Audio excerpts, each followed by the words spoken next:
En compagnie d'Antoine Coulon, responsable marketing et du service presse de Kawasaki Motor France, sur le stand justement des verres d'Akashi ici à Milan. Nous sommes là en présence de la Kawasaki Z1000 2014, une des premières nouveautés dévoilées par Kawasaki sur ce stand. À côté de nous, là sur la gauche, le scooter J300, le premier scooter de la marque. Honneur à la moto.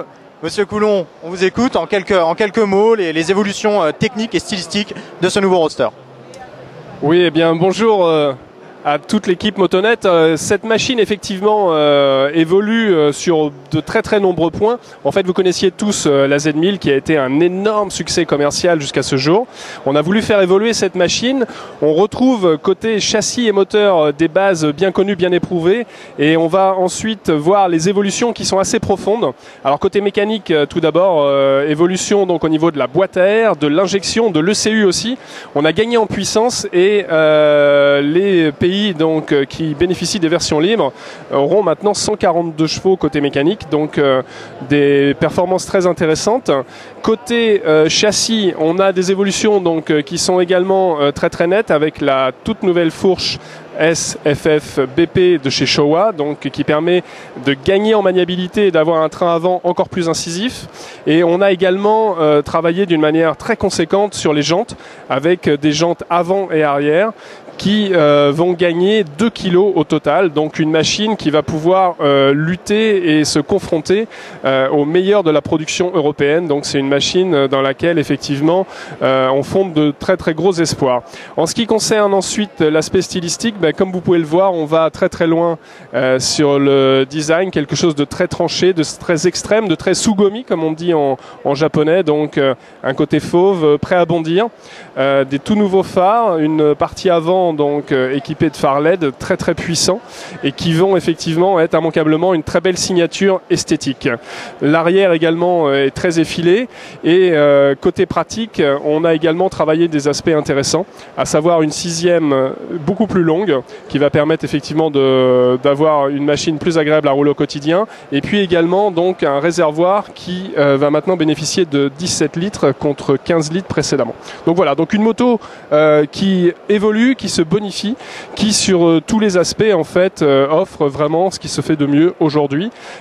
Disponible donc très prochainement. Nous allons faire une très grande soirée de lancement le 12 décembre prochain, donc à 19 h dans toutes les concessions de France. Nos fans pourront venir découvrir ces machines qui seront disponibles en 3 couleurs, le gris-vert comme on l'a sous les yeux, le rouge et également le noir. En ce qui concerne le tarif, nous serons donc à un tarif d'environ 12 000 €. Alors vous nous disiez justement au niveau des évolutions moteurs, pas mal d'évolutions au niveau de l'ECU, au niveau de la boîte à air. C'est des évolutions mécaniques qu'on a déjà pu connaître sur la nouvelle Z1000 SX qui se trouve un petit peu plus loin. Cette nouvelle Z1000 SX, justement, vous vouliez nous communiquer son tarif ? Oui, alors la Z1000 SX, elle sera donc positionnée aux environs de 13 000 € et elle sera disponible donc en simultané. Elle sera disponible donc le 12 décembre prochain pour la grande soirée de lancement. Donc Z1000 SX et Z1000 vont arriver en France de manière synchronisée le mois prochain. Toujours sur le stand Kawasaki, toujours en compagnie d'Antoine Coulon, devant le premier scooter Kawasaki pour le marché européen. Alors je précise bien effectivement pour le marché européen parce que, comme vous nous le signalez tout à l'heure, ce n'est pas tout à fait le premier scooter que Kawasaki a produit, puisque vous en avez déjà fait un il y a une dizaine d'années avec Suzuki. Oui Alexandre, donc quelques mots effectivement sur le J300 qu'on a le plaisir de vous présenter aujourd'hui.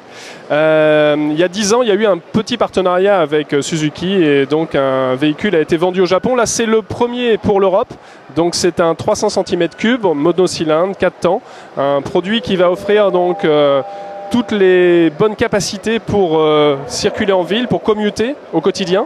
On avait effectivement beaucoup de demandes de la part de nos clients kawasakistes qui utilisent des ZX10 sur piste le week-end ou qui font du cross ou de l'enduro avec des KX et qui avaient besoin effectivement d'un véhicule pour faire des trajets domicile-bureau chaque jour. Voilà. Donc c'est une machine qui va offrir tout ce qui se fait de mieux aujourd'hui en termes de protection, de fonctionnalité, de capacité d'emport.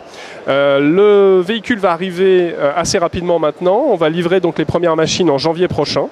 Le prix sera aux environs de 5 000 € et on pourra donc l'obtenir dans 3 différents coloris. On aura un gris, on aura un noir et on aura ce magnifique coloris biton noir et vert. Alors En quelques mots, techniquement, donc ce scooter, donc il est élaboré en collaboration avec le constructeur Kymco. Donc c'est une base du Exciting 300, donc une base moteur et châssis. Quels sont les points que Kawasaki a améliorés hormis l'habillage? Oui, alors effectivement, on part d'une base qui est tout à fait connue, très éprouvée, très fiable, très satisfaisante. Par rapport à ça, donc, on a redessiné l'intégralité de cette machine afin que ce soit typiquement un produit Kawasaki. Nous avons beaucoup travaillé par ailleurs l'aspect confort. On a une toute nouvelle selle offrant un amorti absolument excellent. Et puis, nous allons bénéficier aussi d'amortisseurs étant très progressifs et permettant d'offrir ce qui se fait de mieux en termes de confort et d'agrément aux futurs clients de ce J300.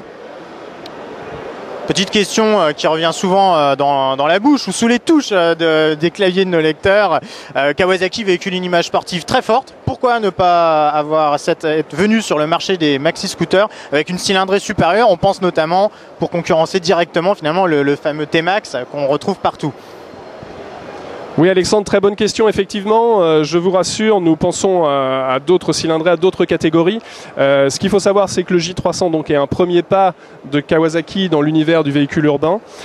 C'est la première pierre d'un grand édifice. On a du temps, on se donne du temps et on a pris le parti de démarrer donc, avec cette cylindrée qui en un a beaucoup de succès dans le sud de l'Europe et qui en deux en France va nous permettre d'amorcer la pompe et de démarrer très progressivement. Une fois cette pompe bien amorcée, est-ce qu'on peut songer à un 3 roues? Alors il va falloir patienter un petit peu, il est vraiment beaucoup trop tôt pour parler des produits du futur, mais c'est effectivement des choses qui sont en réflexion, tout est évoqué aujourd'hui. On a ouvert en fait avec cette machine donc un nouveau segment, comme je vous le disais à l'instant, des produits destinés à la ville, destinés à la mobilité urbaine, donc restez connectés, vous en saurez un petit peu plus très prochainement. Merci beaucoup et bon salon.